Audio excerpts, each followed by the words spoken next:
So we're driving to school. Something you do. We do a lot. We drive every day. You probably drive to school every day too, unless you walk, take a bike. That'd be cool.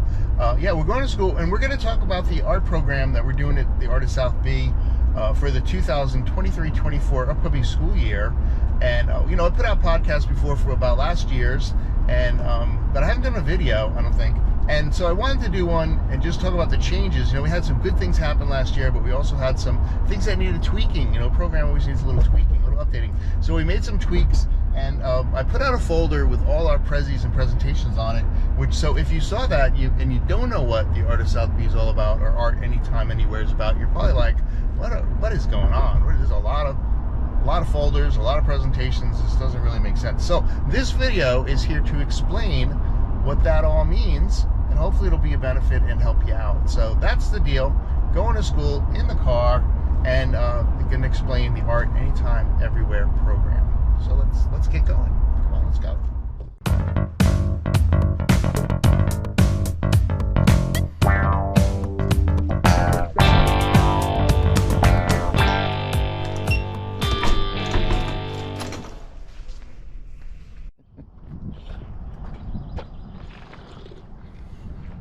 All right, we're going in. The first thing you need to know about our program is it is a TAB program, or you might say choice program, or I like student-directed program. Sounds fancy, doesn't it? Administrators like that. Student-directed, that's why I call it that.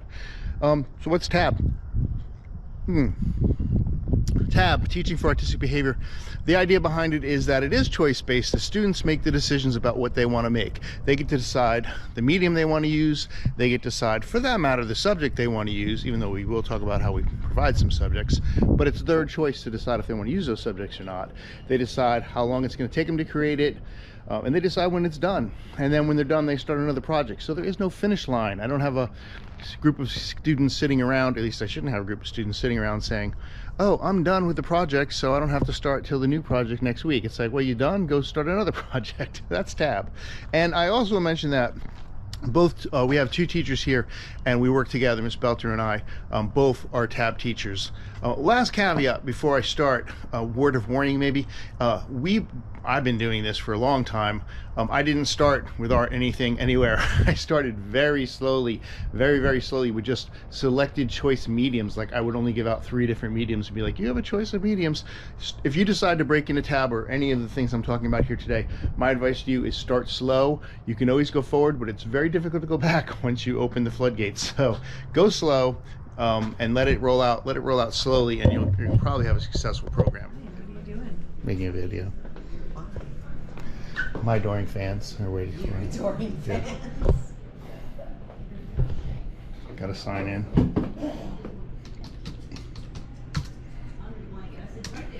Like a punch card. I feel like they work in a factory.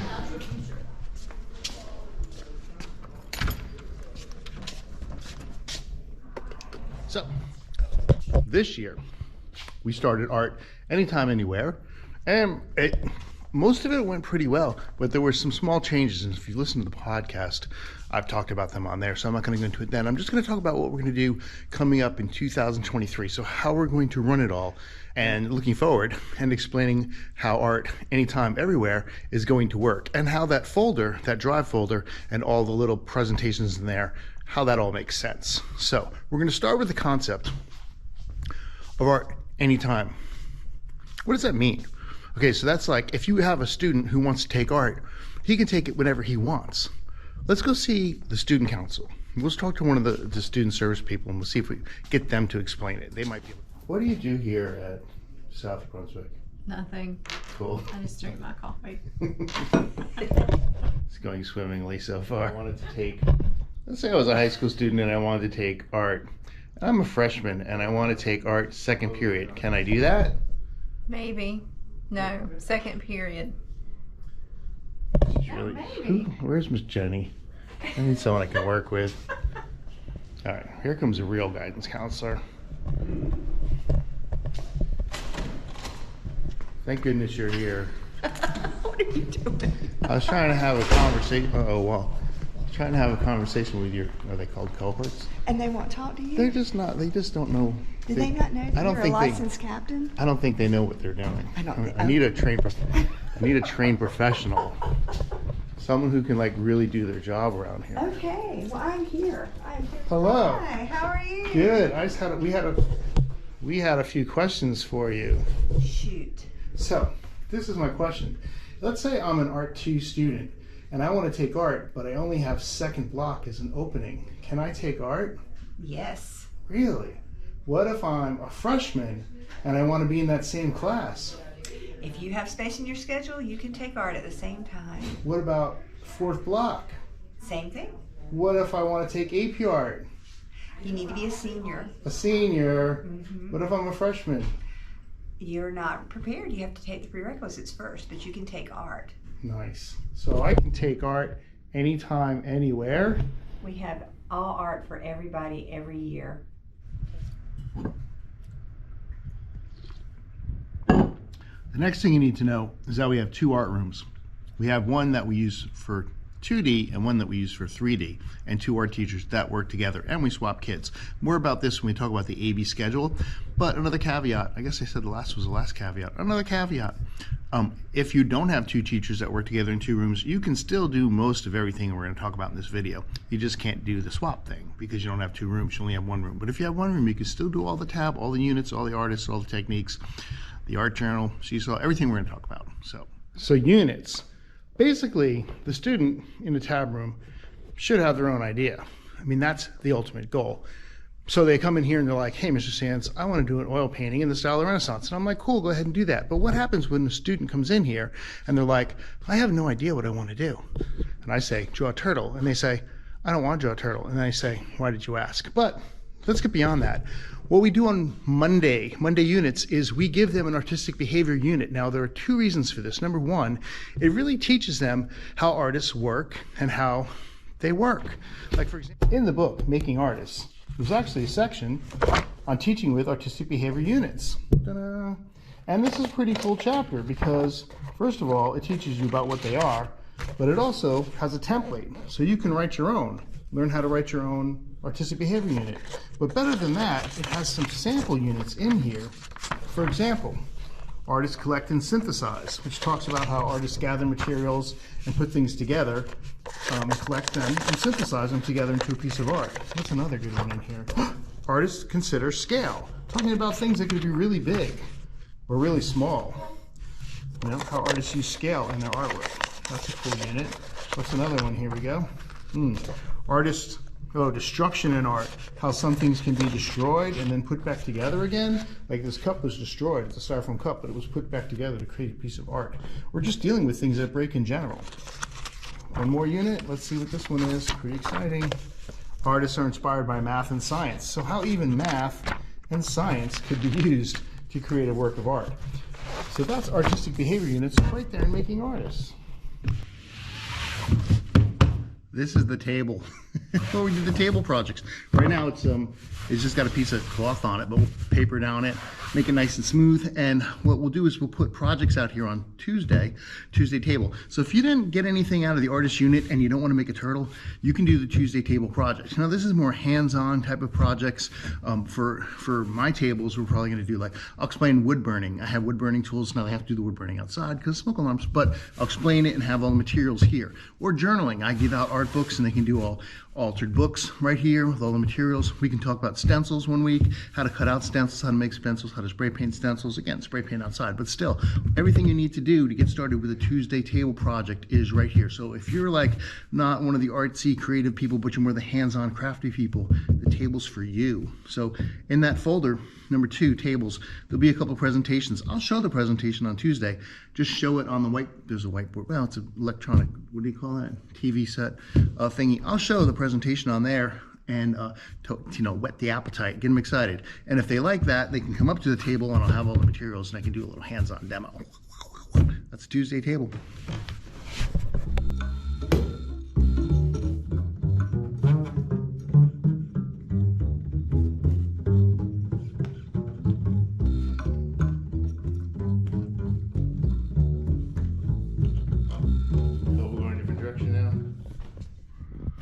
Bono, Jerry Garcia, Bon Jovi of Poison, a couple other famous people up here. Got Taylor Swift, all famous artists.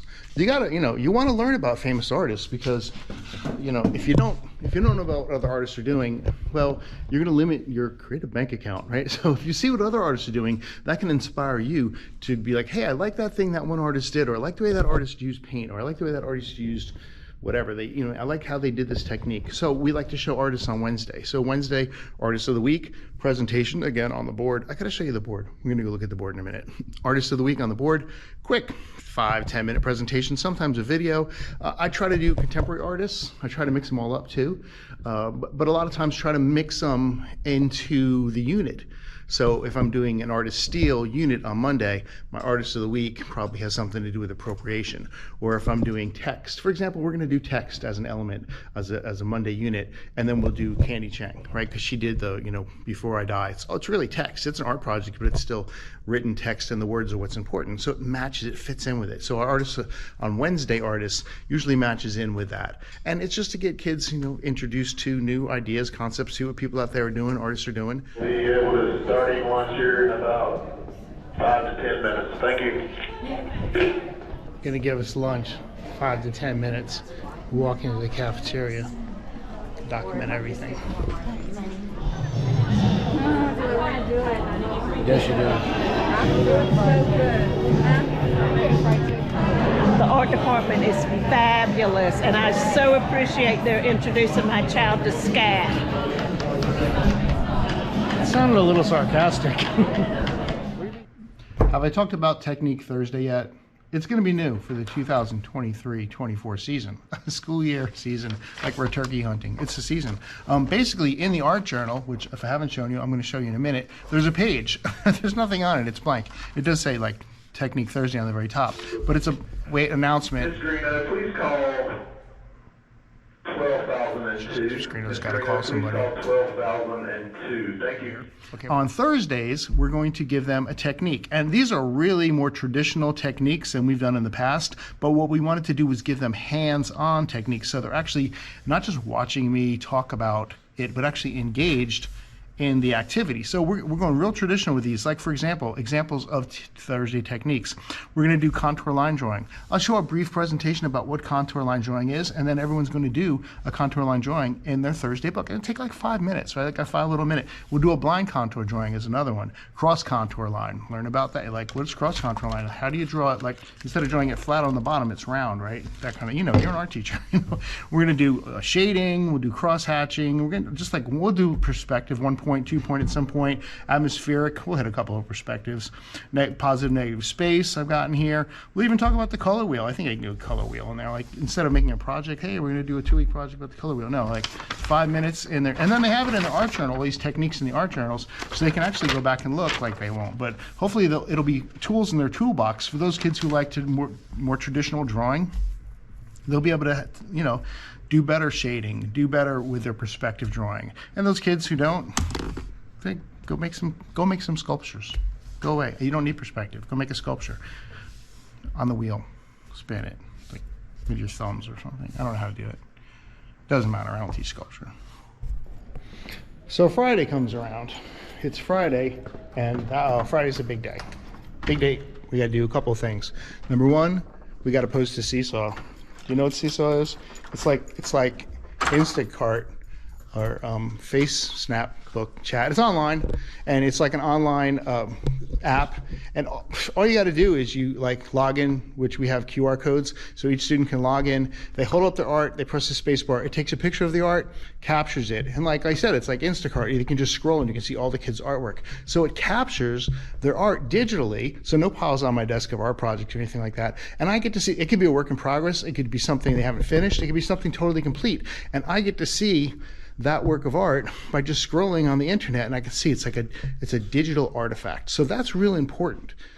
Art journals need to be done on Friday. So what is in the art journal? Well, I've shown the art journal, right? Haven't I? So they have to fill it out. They have to mark down what unit they're working on, which material they use, which is like a check-off box. They just check off, I use ceramics, I use paint, I do. And there's even a little other. So if they use something that's not a check-off box, they just check that box and they can write. So that's cool. And then they answer their essential questions. And there's like 3 essential questions. And the essential questions, they only have to answer one. There's 3, but they only have to answer one. And there's like different levels of essential questions. So one of them is real obvious, like, if you had a problem this week, how did you solve it? Like everyone had a problem in the process at some place, right? But other ones are more complicated, like if you were going to hang this on a display, why would you choose this piece of art to display? So maybe they weren't going to display it. So that question they don't need to answer. They can do the other one, but there's a choice of 3 different questions. Each week there are new questions, and it gets them thinking about, you know, thoughts in art, gets them writing, which I think is important. There's a lot of good reasons for it. Put it in the art journal. So we just got, we think is our art journals in the box. We're opening it up. This is the opening of the, oh, what? They look like art journals to me. Pulling out. This, what a day. Oh my God. Beautiful Pepto-Bismol color. They can write their name on the front. The link to the website portal. Let's see the inside. The art room is your studio. True. Oh, everything we go over about art every time, everywhere, which is different than the PowerPoint. And has the grading, has all the information about the art journal, Seesaw, everything they need to know. A place to put their Seesaw code right there. Just glue that QR code right there. Now let's see the first page. Oh, what? Ah, there's the first unit. They write the unit title. What materials did you work with? Ceramics, pencil, colored pencil. Did they do a table project? Other, just check that, right, the other thing there. And then they answer one of the following questions. What artist, artwork, or art concept influenced your art? If they don't like that one, they answer this one. Give an example of a decision you made during the art making process. They get 3 different choices. And then over here, they get to look at their grade. Were they fully engaged or partially engaged? Did they do their art journal? Was it complete or incomplete? Did they seesaw? Was the art posted or not? And then they get their grade, and we can even comment on it. And then the Technique Thursday. Ooh. That's the whole thing. I know they'll be excited because they love to write in their art journals. But they do like to draw on their art journals. They're really good at that.